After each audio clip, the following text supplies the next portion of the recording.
Today, we are cracking open one of the Bible's biggest puzzles. It's this incredible story of bravery, a massive conspiracy, and ultimately survival. But there's a huge, glaring silence right at the heart of it. Let's dive in. I mean, that sounds impossible, right?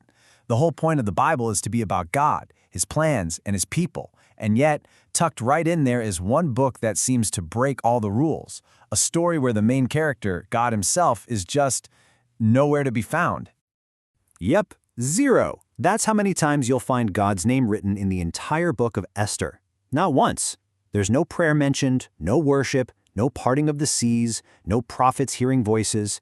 On the surface, it reads like a totally secular story. And that just raises the massive question, how on earth did this book even make it into the Bible?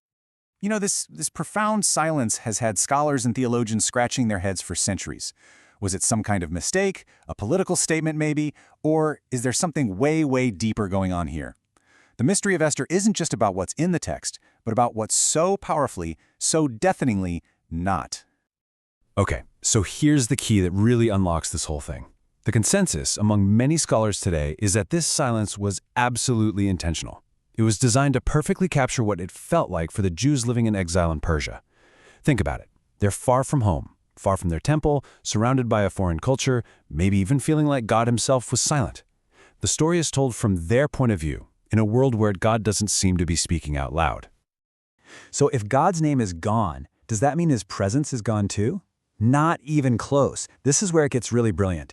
The author of Esther is playing this incredible game with us, the readers.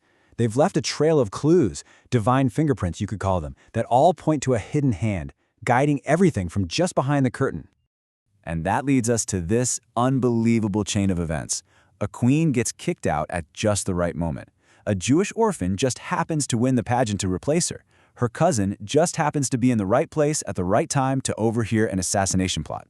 The king gets a random bout of insomnia on the one single night that it matters most. Any one of these? Okay, lucky break. But all of them, strung together perfectly like this, it starts to look a lot less like random coincidence and a lot more like a masterpiece of hidden design. Now, the biggest clue in the whole book comes with Mordecai's trying to convince Esther to risk her life. He tells her that even if she does nothing, help will come for the Jewish people from another place. He never says who or what that other place is. He doesn't have to. Every single person reading this back then knew exactly what he meant. It's the closest the book ever gets to winking at the audience and pointing up to the heavens without ever breaking its own rule of silence. So if we follow these breadcrumbs, all these perfect coincidences, Mordecai's cryptic hint, they all lead us to one really powerful theological idea that basically solves the whole mystery of the book of Esther. This is the question the book really wants you to wrestle with. It shows us a world that looks completely normal. It's full of politics and human choices and random chance encounters, but it's daring us to look a little closer and ask, is that really all that's happening here?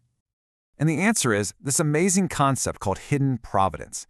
It's the idea that God is in control and at work not just in the big, loud miracles, but also through the ordinary, the boring, the seemingly natural events of our lives. His hand is guiding things, but it's unseen. It's always active, even when we can't see it. And this distinction is so important. On one side, you have the big, blockbuster, Hollywood-style miracles you see in the book of Exodus. But on the other side, you have the quiet, subtle work we see in Esther, a restless king who can't sleep, a brave woman making a choice, a discovery at the perfect time. The point of the book is that God works through both, the obvious and the hidden. And you know, this isn't just some one-off idea in Esther. You can find it in other parts of the Bible too.